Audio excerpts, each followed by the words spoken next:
I've always said that travel broadens the mind.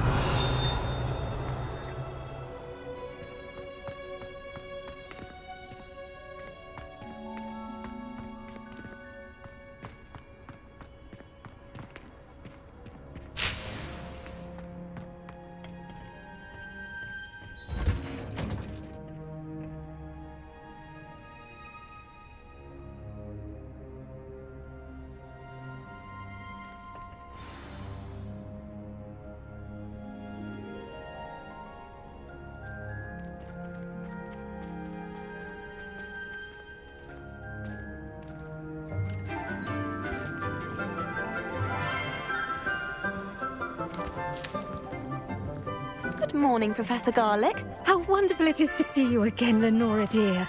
Oh, here. You'll need these for today's class. A little treat for your auntie. Ah, hello. Class, please welcome the newest rose in our garden. We do look forward to growing together. How thrilling it is to have everyone back together again. This year will be filled with enchantment and excitement, But the most important thing cultivated in herbology is knowledge. the prudent herbologist is no more afraid of the venomous tentacular than the bouncing bowl. Now then, today we will be acquainting ourselves with the mellifluous tuber known as the mandrake root. Accio. Let's see if we can't make our fibrous friends a bit more comfortable, shall we? First, let's protect our ears.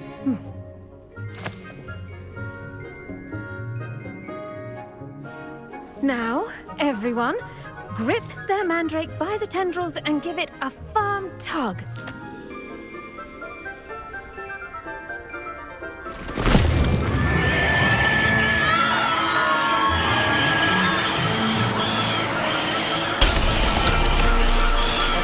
Quickly!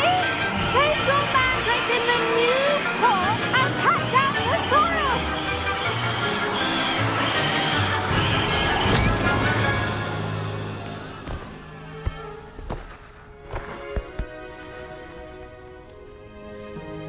The soil should envelop the root like a warm, dirty blanket, putting the mandrake right at ease.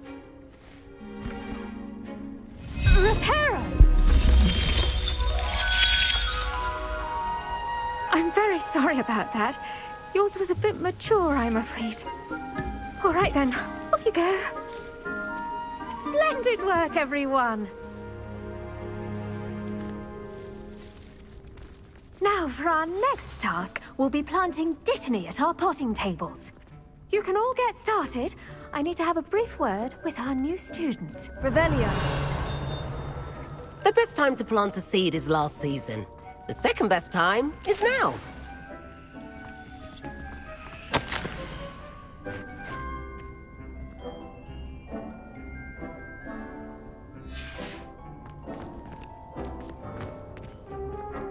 I do wonder about Professor Fig. He's hardly ever in his classroom. Most strange.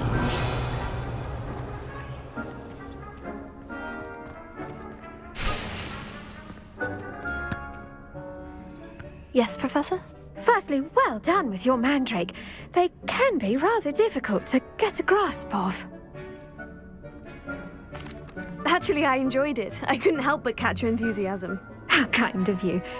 It seems you're already taking to herbology like a mandrake to fresh soil. Now, as I mentioned, next we'll be planting dittany. Let us find you some seeds. I already have some, Professor. Picked them up in Hogsmeade. You visited the Magic Neep. Wonderful! A prepared student is bound to bloom. I've arranged for you to have your own potting table here in the classroom. Wasn't easy to spare one on such late notice. Plant the seeds there now, and you can return to harvest them later. Even with soil, sunlight, and a bit of magic, they will take time to grow. Let's see how to balance my star thistle arrangement.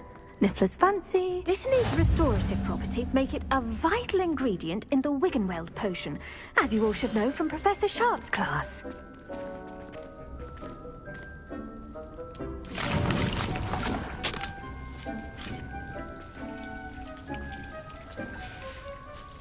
Well done! Once it can be harvested, your Dittany will be ready to use in Wiggenweld potion. I'll let Professor Sharp tell you about that. Now, what say we branch out? Introduce you to a different sort of flora, the Chinese chomping cabbage. You'll find that some plants are better suited to uses outside of a cauldron. The cabbages do get testy without something to chew. Fortunately, I have a dummy for them to gnaw on. Be a dear and let them have a good chomping. Yes, Professor. They're in the other greenhouse. It's just at the end of the footbridge leading out of this room.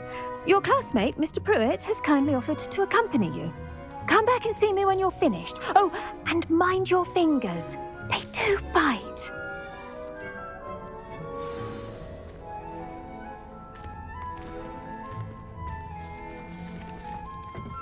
Hello.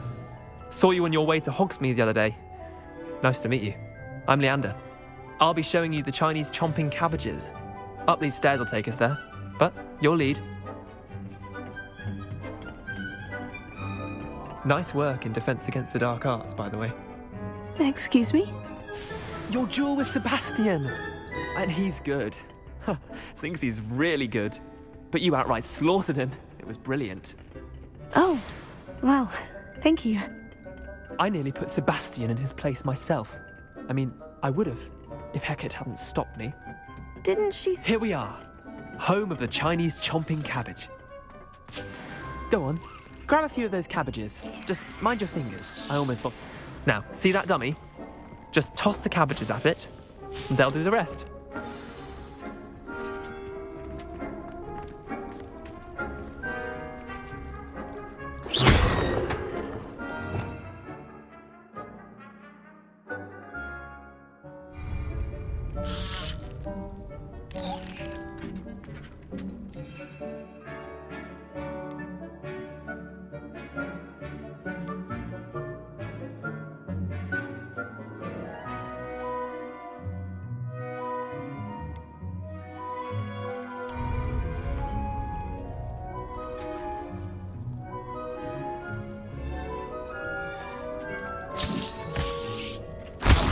Look at that! They'll chomp on anything they can get their mouths on. Mum planted some in her garden last year to keep the gnomes out. Did save her the de-gnoming, but they left her honking daffodils in tatters. Vicious little bastards, aren't they? My kind of plants. Not like stupid booba tubers and bouncing bulbs. The kind of plants that just have your back in a fight. Not saying you can't go it alone, but, well, imagine that wasn't a dummy.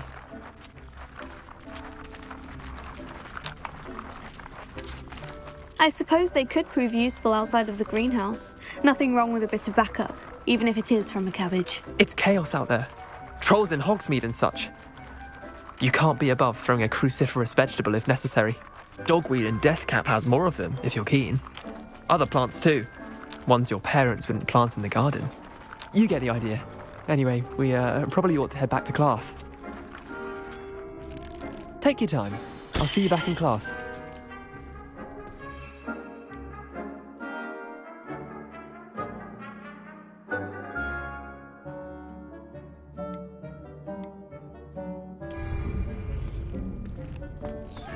Revelio.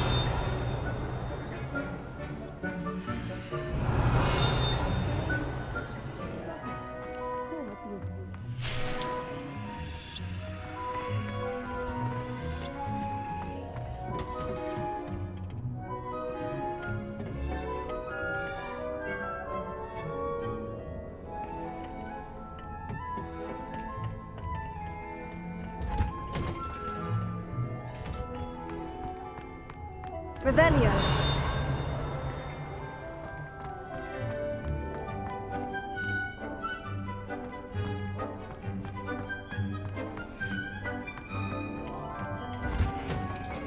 And with that helpful reminder as to why we should always wear our dragon hide gloves, I shall end our lesson here. I tended to the Chinese chomping cabbages, Professor. Remarkable plants, aren't they? I hope they weren't too much trouble. Oh, don't see any bite marks or missing digits. And good, as you do seem to be quite green-fingered. Oh, I'm eager to see your skill in the soil continue to blossom.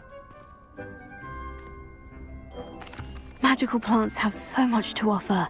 I'm eager to learn more. I'm glad. Herbology is a bounteous subject. Tend to your garden, and it will tend to you. Huh. Well, I suppose that's everything. Do come by for a chat sometime. I so enjoy checking in with my new students.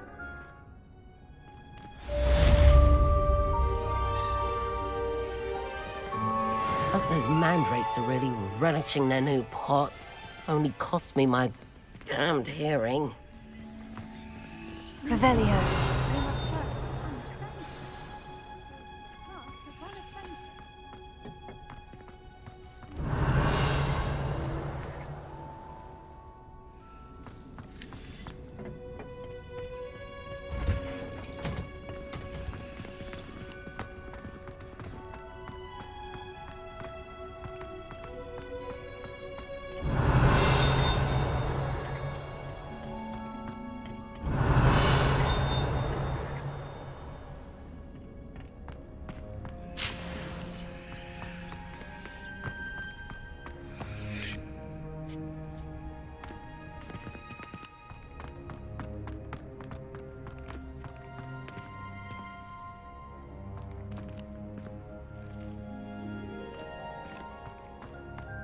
Revelio.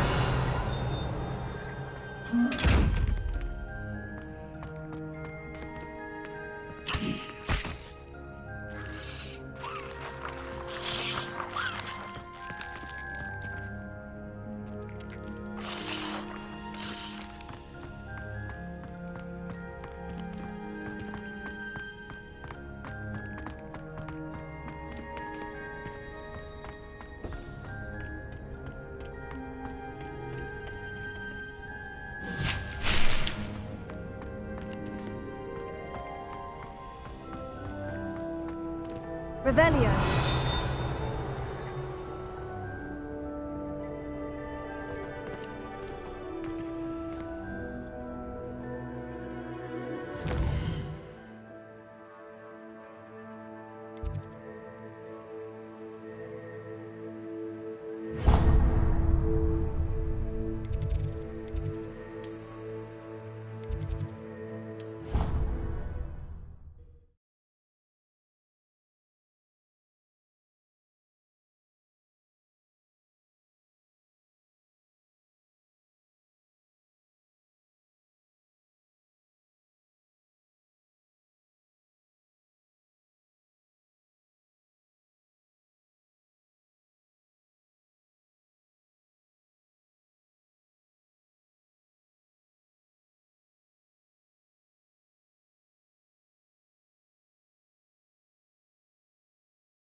Revelio.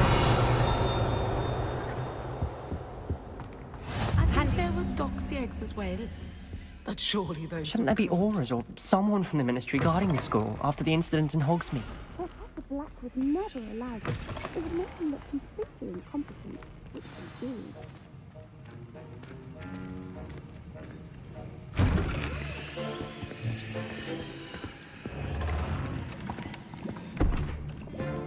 Potions is one of the most challenging and hazardous subjects taught at this school.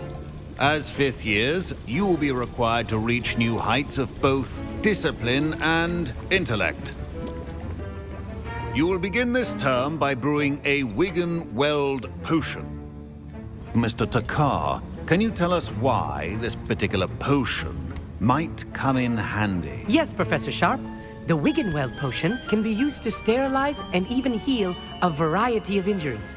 It can heal some injuries, but not all. Points for Ravenclaw. Before today's class is completed, each of you will have brewed a Wiggenweld potion of your own.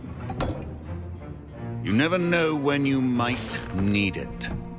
Please begin.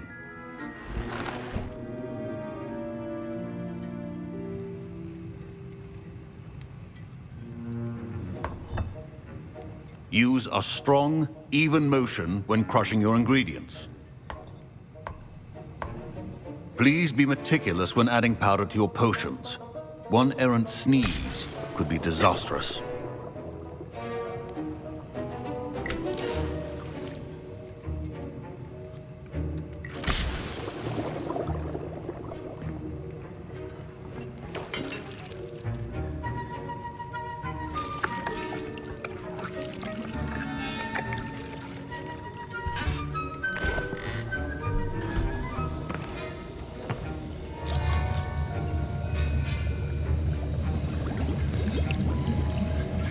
I see most of you have not forgotten how to stir.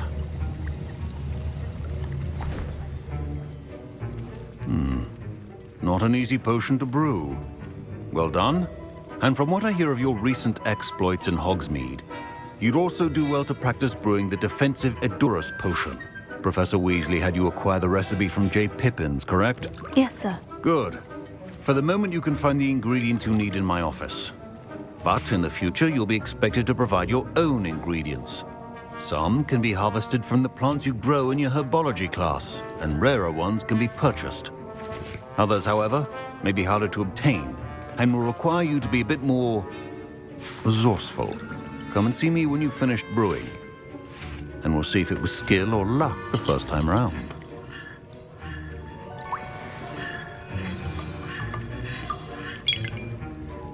My parents considered keeping... Professor Sharp must have learned a lot during his time as an Auror. Did I hear Professor Sharp say that you have permission to go into his office? He did say that. He wants me to get more ingredients to brew another potion. Brilliant! You, my friend, have been presented with an extraordinary opportunity. You remember me, don't you? Gareth Weasley. Ah, yes. We met in the common room. Listen, anyone with a troll-sized brain can brew an Edurus potion. I'm working on something that's certain to be spectacular. I'm just missing one tiny last ingredient that will add that extra spark. I suspect that's where I come in. You're as clever as I'd hoped. I simply need a single Fwooper feather. As you'll already be in Sharp's office with his permission, perhaps you could grab it for me.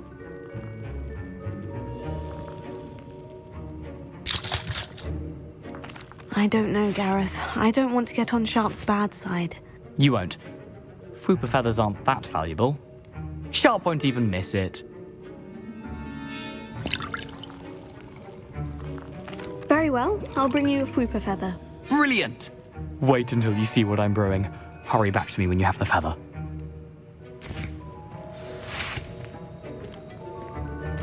Keep your potion stations organized.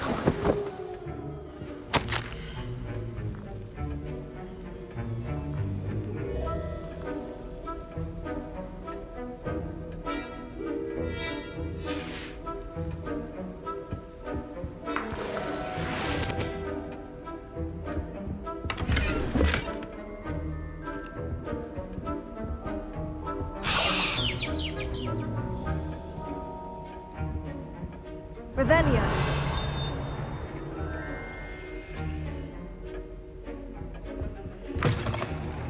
Not be that color, Miss McDowell.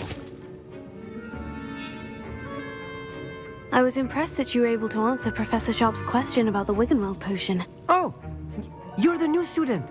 I've heard much about you. Thank you. I'm Amit, by the way. Pleasure, truly. And I've never seen anyone brew such a flawless Wiggenweld potion on their first try. Well done.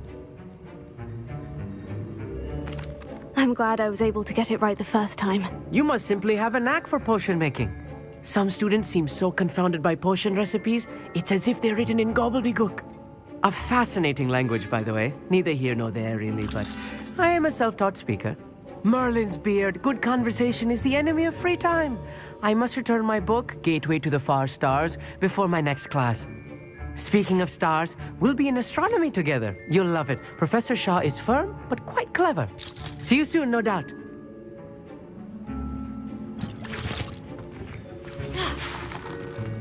Professor Sharp said that Wiggenweld... Here's the Fwooper feather you wanted. Brilliant! Thank you. This is going to take a moment to brew. You should get back to brewing your Edurus potion, and I'll tell you when this concoction's finished. Proficiency in potions are two things that cannot be rushed. Have patience and be thorough.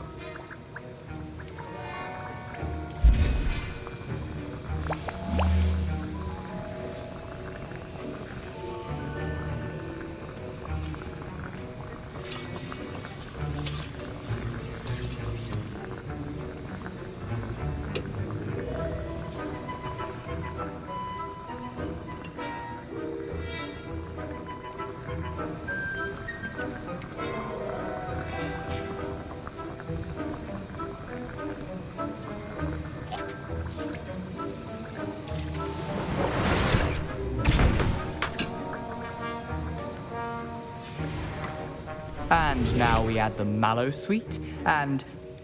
That's odd. What's happening? Wait, it's not supposed to... Ah!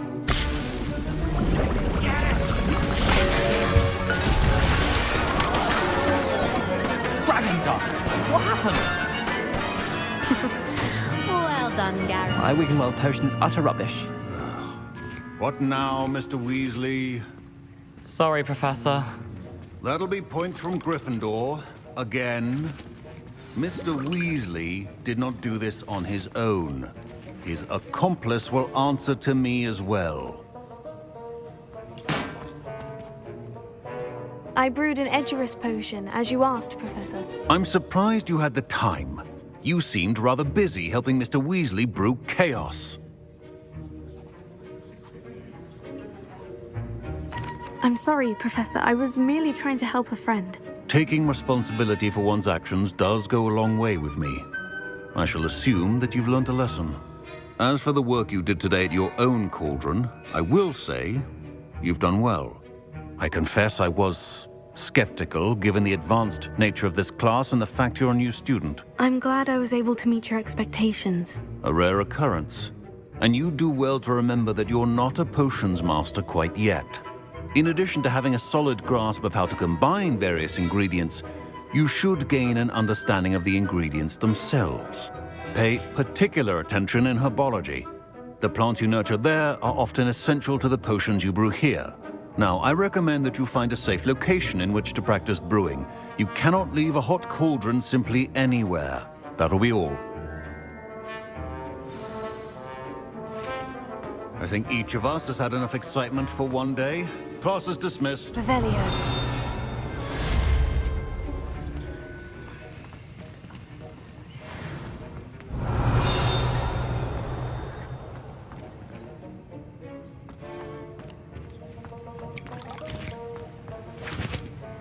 That was an interesting class. Thanks to you. Wasn't precisely what I had in mind, but it was still brilliant. I appreciate your help. I hope Sharp wasn't too disagreeable when you handed in your potion. Heard him talking about taking responsibility. Professor Sharp was annoyed, but we sorted it out. No harm. Cheers to that. He probably had a good chuckle after we left. Sharp may seem gruff, but I'd bet a few galleons he blew up a potion or two in his day. Best be off. Next time we talk, I promise, fewer explosions.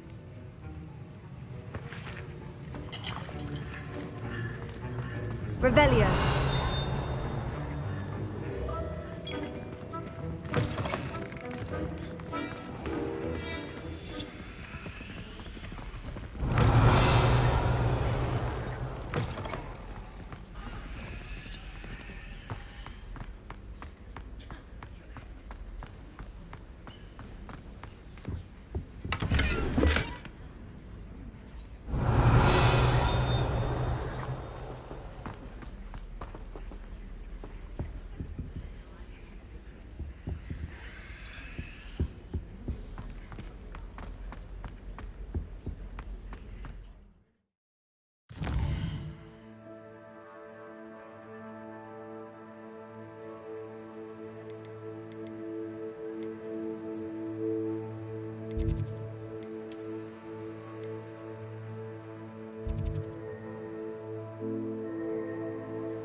If you're here for my wares, I'm afraid I still don't have my carts. After what Ranrock did to that goblin banker at Gringotts, I shouldn't be surprised at what happened to Orm. They must have come this way! Think!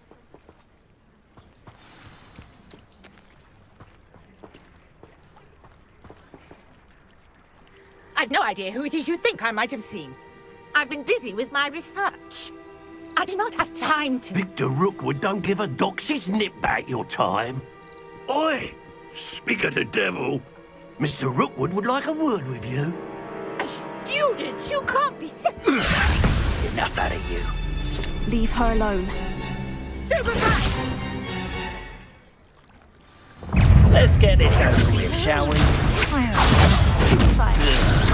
You insolent! You will not!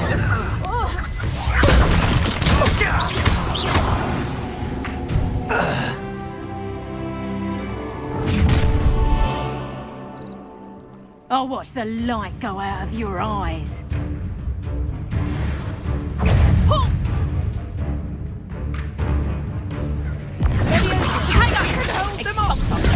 I'm not going anywhere. You take this student off of my... Nobody will find me himself. You little... Tego! No! To your knees! I'll certainly move up in Rook. You're going to regret.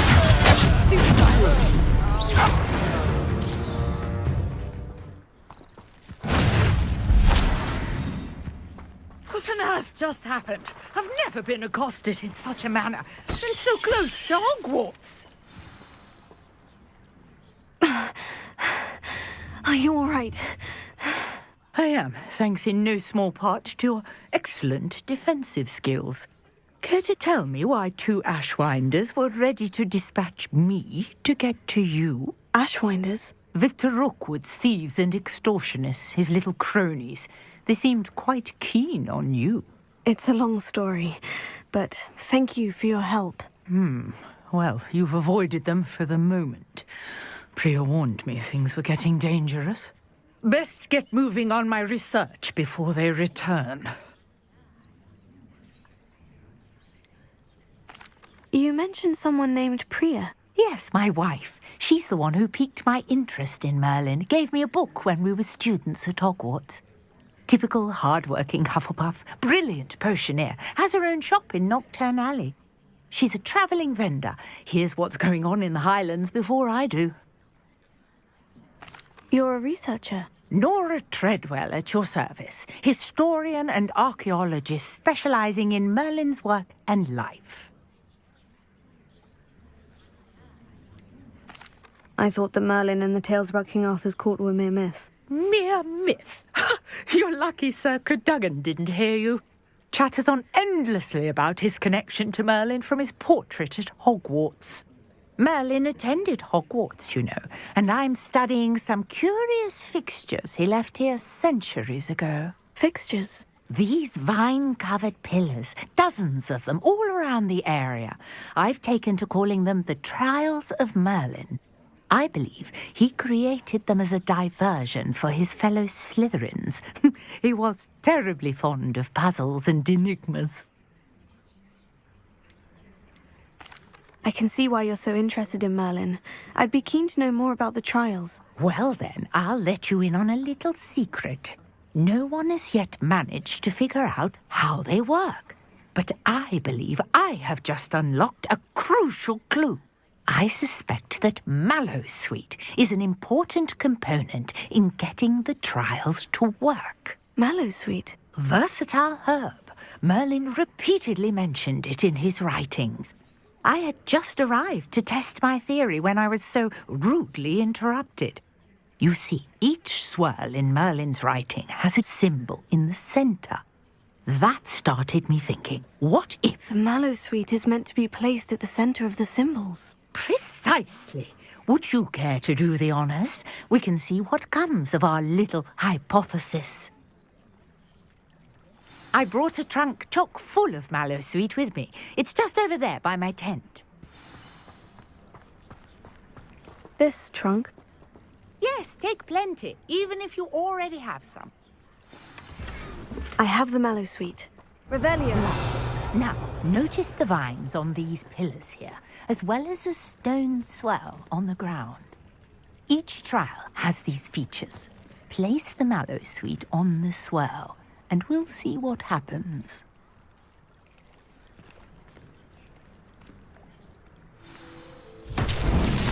My word! Did you see that? The vines disappeared. What should I do now? This is uncharted territory. I am curious about these pyres.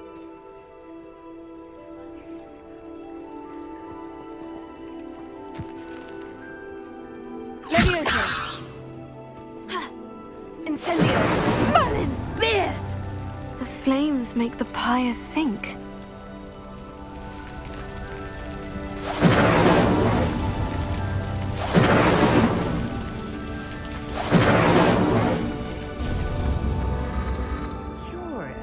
The pyres are back where they started.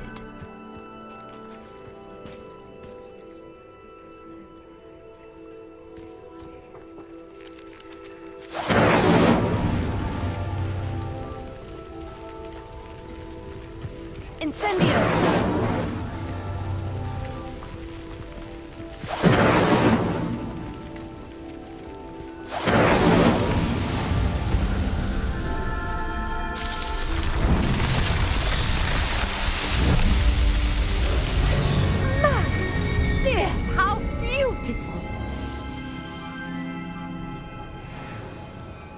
What a day. I can hardly believe it. Revelio.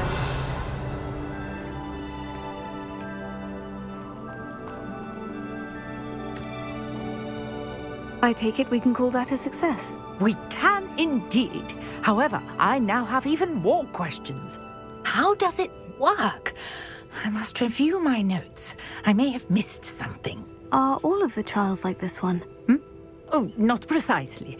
Well, I think each has those telltale vines and the swirl on the ground. You should feel free to solve them as you come across them. I believe I have what I need to continue my research. My guess is that each will also require mallowsweet, which you can find in Hogsmeade should you need more. I really must be off. Such a pleasure to meet you. And do be careful out here. Now I've got what I needed. I shall return to the safety of my notes and books.